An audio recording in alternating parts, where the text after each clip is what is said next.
Welcome students in standard 8th class NCERT syllabus history subject chapter 2nd from trade to territory the company establishes power. As the lesson is very vast, so I have made two parts. So this is the part 1. As you can see in this picture, some of the British traders, they were taking permission from the Indian rulers for trading activities. But in this image you can see the traders, those who were taking permission earlier, they become the ruler of our nation. So from this chapter we are going to study how these traders, they become ruler of our nation, as well as how they establishes their power on our nation. Aurangzeb. In this image you can see Aurangzeb. Aurangzeb was considered as last powerful Mughal emperor, but after his death in the year 1707 there were no any powerful Mughal emperor in the Mughal empire. So hence what happened, such a vast Mughal empire broke into the smaller kingdoms and broke up under the various zamindars and subedars. Now, zamindars and zamindars, those who are having huge sum of land under their control, as well as subedars. In the last year we studied in 7th standard, subedars means the Mughal emperor, they were dividing their kingdom into various subas, and on each subas they were appointing subedars. Suppose this is Mughal empire, they were dividing this vast empire into various pieces, and on each piece they were appointing subedars. So subedars, they are under control, these subas were there. So some of the valiant subedars as well as brave zamindars, they took the Mughal empire's territory under their control. Among that, some of the valiant and brave subedars, we can see here Ranjit Singh of Punjab, then Murshid Quli Khan, Nawab of Bengal, then we can take example of Mysore, Tipu Sultan also. So these were the political changes took place in India in the first half of the 18th century. So these political changes were happening in our country. Now the East India Company comes east. So this East India Company, it is the name of company, like various companies we are doing. Samsung is there, Onida is there, Godrej is there, then Tata Company, Reliance Company, like that. The East India Company, it was also the company belongs to England, and the company's motto to do the trading activities with the eastern countries and earn huge profit from that. Because of from the eastern companies, some of the things were highly demanded in the European market. So the company's sole purpose, buy those things from the eastern countries and sell them in the European market. So hence the purpose was establishing the East India Company. So the East India Company established by the group of traders. The group of traders, they come together and they establish this East India Company for the purpose of trading activities. In the year 1600, company acquired a charter. Charter means royal order or written permission. So the company acquired written permission from the ruler of England, Queen Elizabeth I. So what was according to that royal order? According to the royal order, only East India Company, only the East India Company could venture across the ocean and could do the trading activities with the eastern countries. So here we can see, according to the charter, means written permission which granted by Queen Elizabeth I. So the company could venture across the oceans looking for new lands to buy goods at cheaper price. See, goods at cheaper price, buy from there and carry them back to Europe to sell at higher prices. England is also one of the country in Europe among the European countries. So here their purpose was purchase goods at the cheaper price and sell them at the higher prices. And because of this reason, the East India Company got established. Now here in this image you can see Queen Elizabeth I, the ruler of England, and she granted one order, means a charter. This is the charter, and according to this charter, the East India Company could do the activities only the company could do the trading activities with the eastern countries. Now this is the image of Vasco da Gama.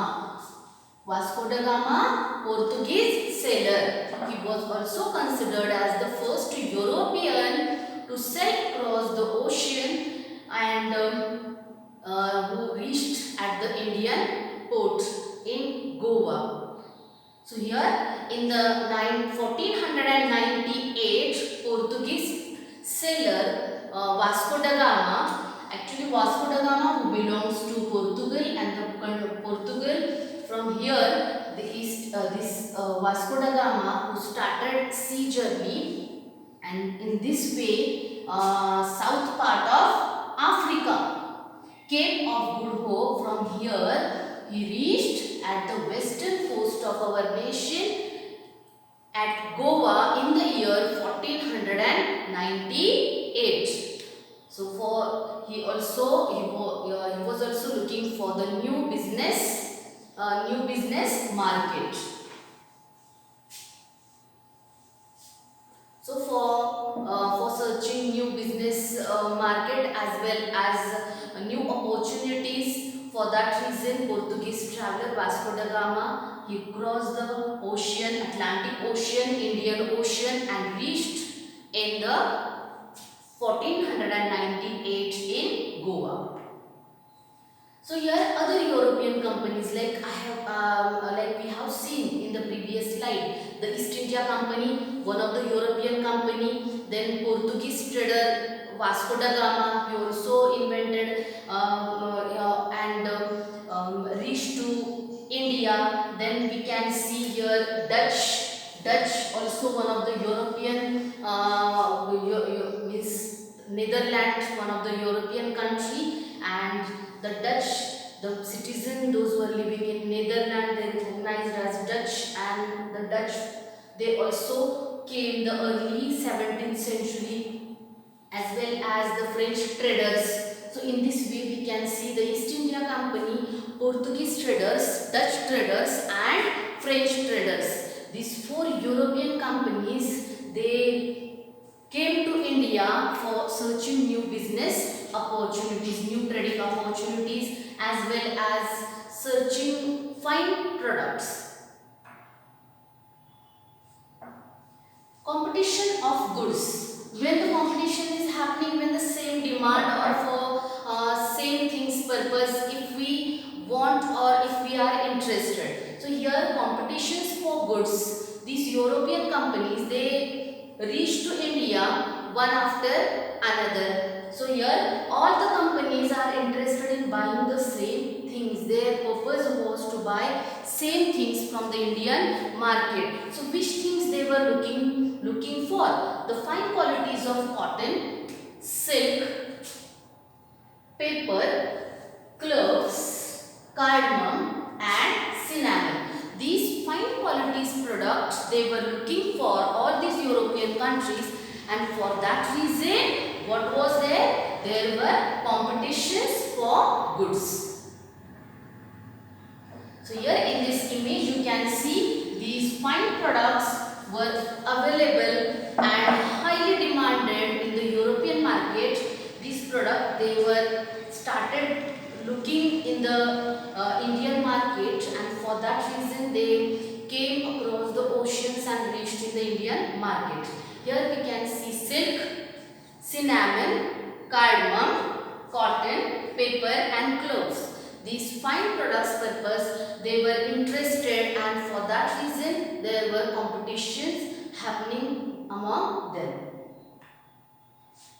Here battles between the companies. As we have seen, these all companies, they were interested in buying same things. So for that reason, battles as well as many times there were conflicts happening among them. So what they were doing to prevent to one another.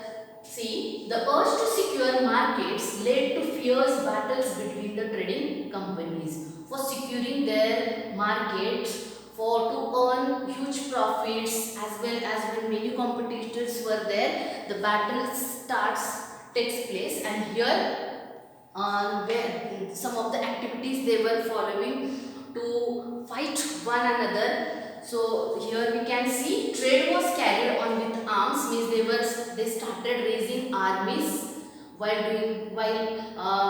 set up their trading activities, and trading posts were protected through fortification.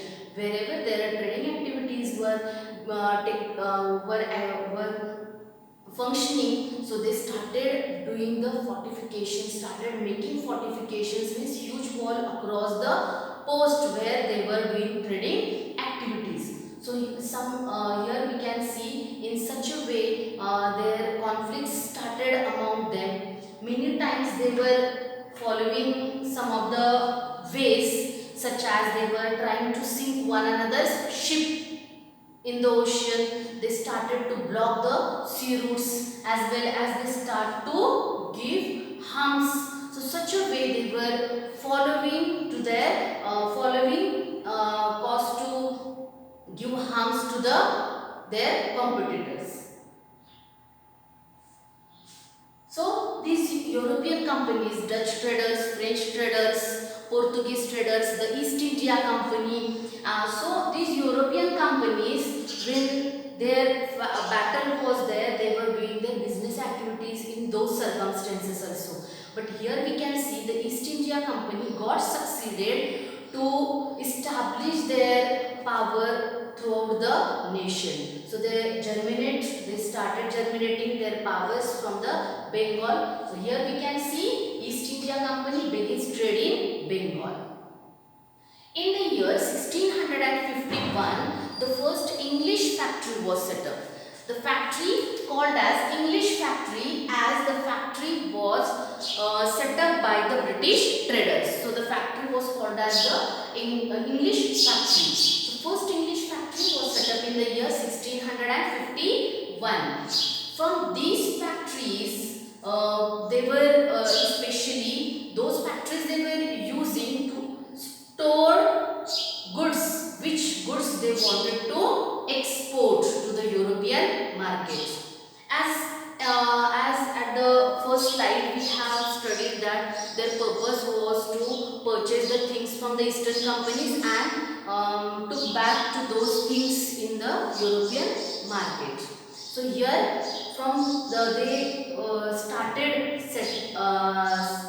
they started factories building, and then they were storing the goods, which goods they wanted to export to the European market. Now the company by 1696 built a fort around the settlement, as they were getting the high profit from the Indian market. So they were looking towards the Indian market as their permanent settlement, and for that reason they started making the fort around their settlements wherever they were living. So here in the year 1696 they started build the fort. The company continuously tried to place for more concessions while doing the trading activities, and manipulate existing privileges. And also they were getting many rights they got while doing the trading activities. One right that they got the concessions while doing the trading activities, as well as they wanted more and more concessions so that they could earn huge profit. So here they started manipulate existing privileges. They were started to have the control on essential things. Misuse of Farman. In the reign of Aurangzeb,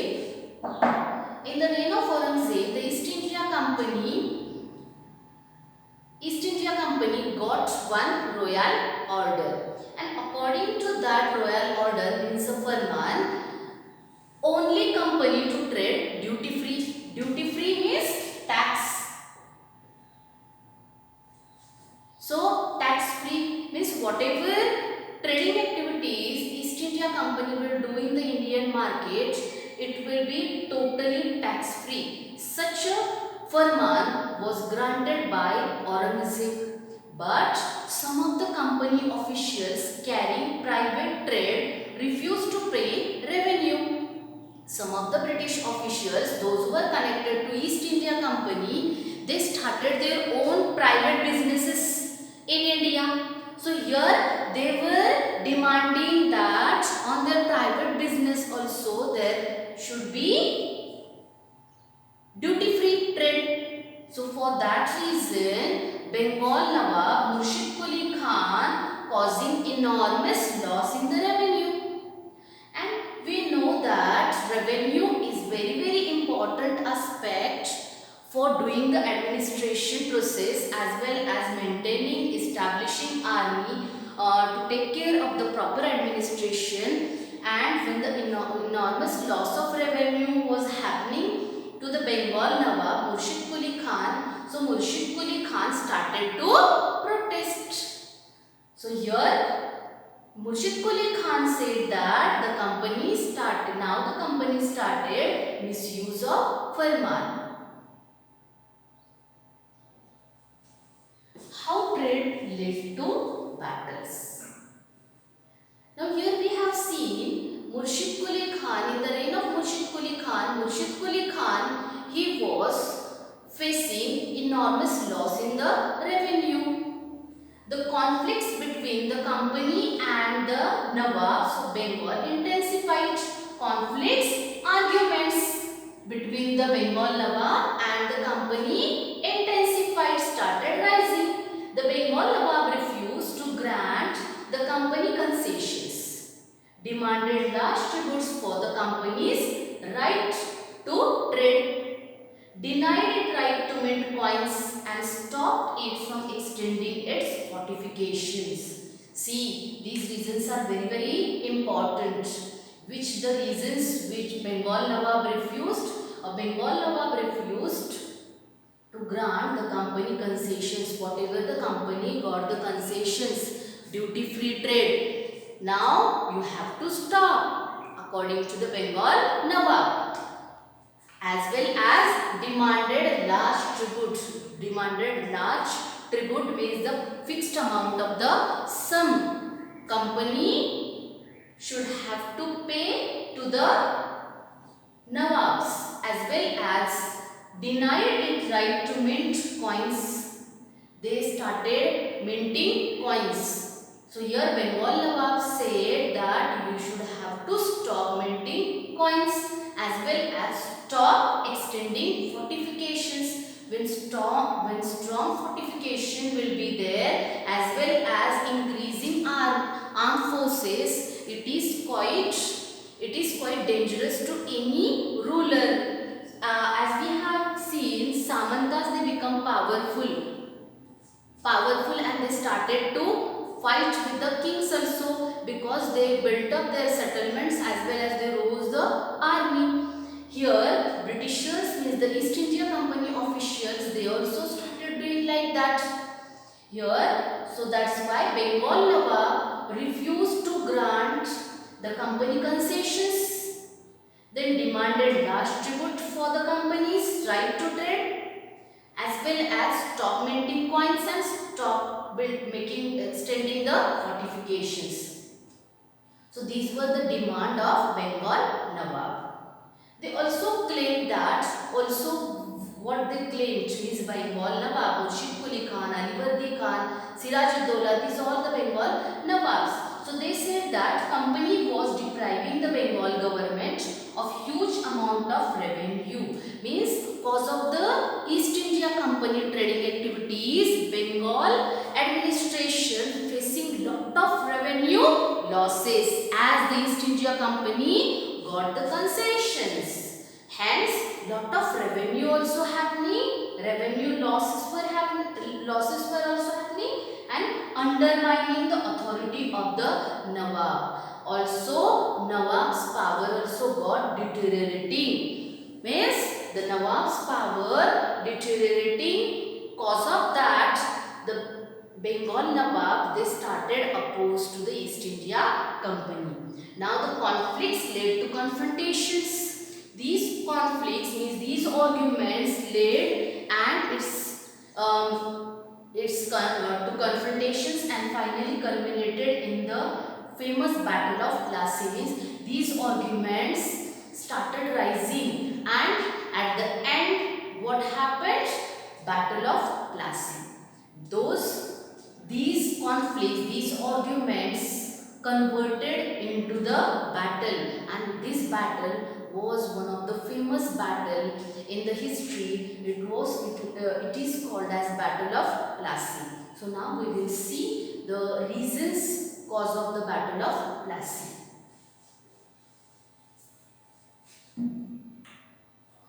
Now here Siraj-ud-Dowla. Siraj-ud-Dowla, he was the Bengal Nawab. We have studied Murshid Quli Khan. After Murshid Quli Khan, Alivardi Khan became the Nawab, and after the death of Alivardi Khan, Siraj-ud-Dowla became the Nawab of Bengal, and under the Siraj-ud-Dowla, Battle of Plassey took place. So famous battle in the history, Battle of Plassey took place between the Siraj-ud-Dowla and company under the leadership of Robert Clive in the year 1757. Here the Battle of Plassey, some of the reasons why the Battle of Plassey took place. In 1756, Alivardi Khan, after Murshid Quli Khan, Alivardi Khan became the Bengal Nawab, and Alivardi Khan when got died, Siraj-ud-Dowla became the Nawab of Bengal. The company tried to help one of Siraj-ud-Dowla's rivals to become the Nawab. Now here we have seen Murshid Quli Khan facing lot of crisis in the revenue. So he started protest. Then same thing Alivardi Khan also did, and then Siraj-ud-Dowla also started protest to company. So company wanted to dethrone to Bengal Nawab and to appoint some of the officials from their sides. So what the company tried to help one of the Siraj-ud-Dowla's enemy rival to help.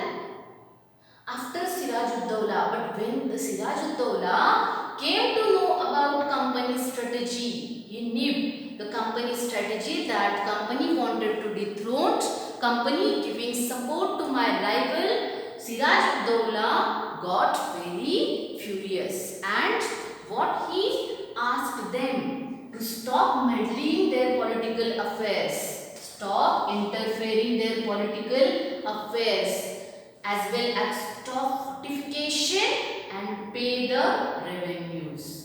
Now you enjoyed a lot, East India Company enjoyed a lot tax-free trade. So here you have to stop meddling political affairs, interfering in the political affairs, as well as stop enjoying revenue concessions also, as well as whatever army you are setting up, as well as fortification you are building. So those things you have to stop. In 1757, Robert Clive, one of the British official, one of the official first Governor General of Bengal, led the company's army against Siraj-ud-Dowla at Plassey. Plassey, one of the place where Siraj-ud-Dowla's army and Robert Clive's army took battle. In this battle, Siraj-ud-Dowla got defeated by Robert Clive's army. Hereby, Siraj-ud-Dowla's armed force was also strong, but Siraj-ud-Dowla's one of the commander, Mir Zafar, he never fought in the battle, and cause of that, Siraj-ud-Dowla got defeated and company won the battle. The Battle of Plassey became the famous. Why this battle became the famous? Because this was the first major victory the company won in India. So this battle 1757 become immortal in the history because it was the first victory the East India Company won in India, and in this way East India Company started germinating its roots in the Indian nation.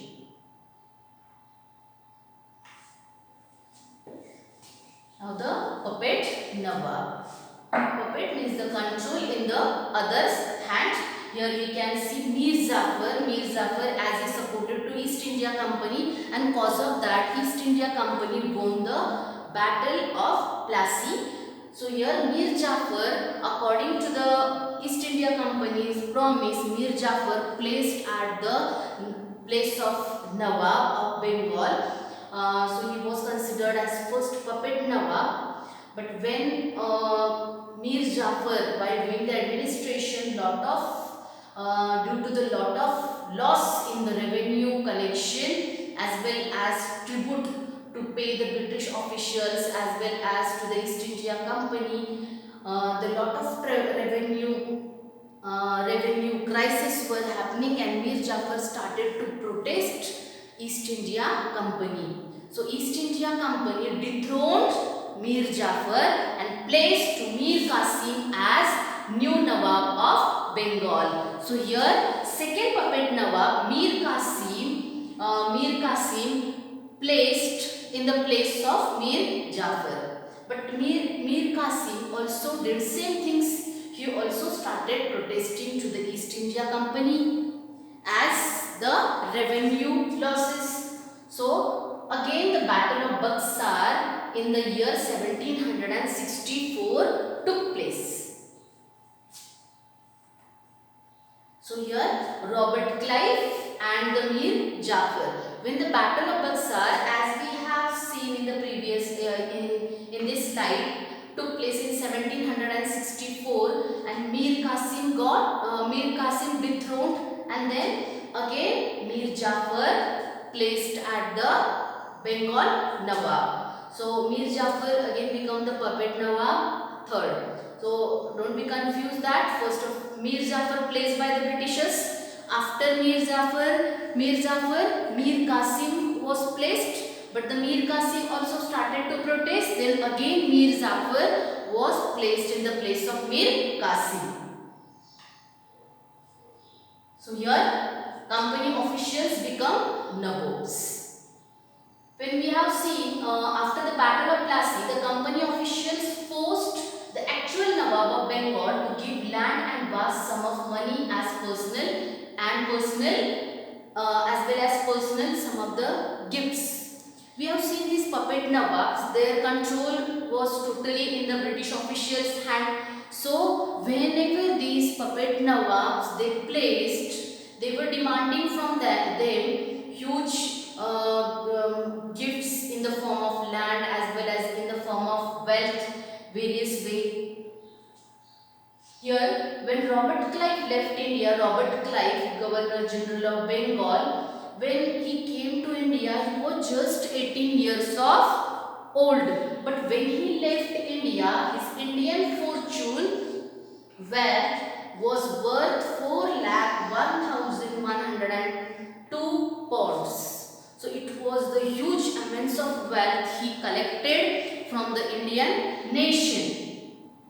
In 1764, when Battle of Buxar took place, Robert Clive was appointed Governor General of Bengal to remove corruption. When company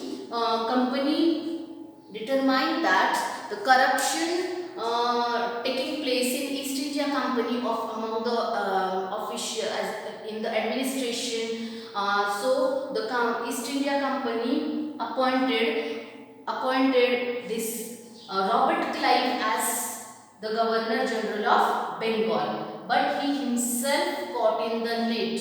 In the British Parliament, Robert Clive was cross-examined for his huge wealth. But when he got acquitted from that, after 2 years he committed suicide. Like Robert Clive, many officials died an early death. because Indian climate not suitable for them. European climate, Indian climate, lot of differentiate. So cause of that many officials died an early death in India due to the disease as well as war also.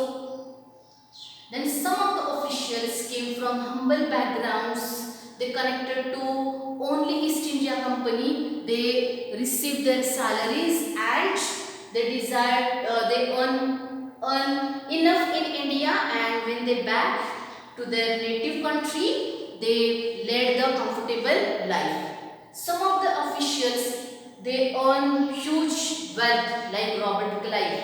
They were started spending their life like Nawabs.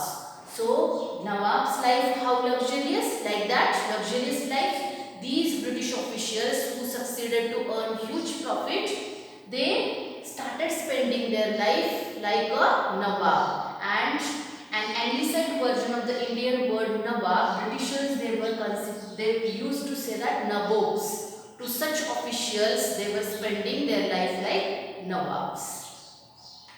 So in this way, the part 1 we are going to conclude. Thank you.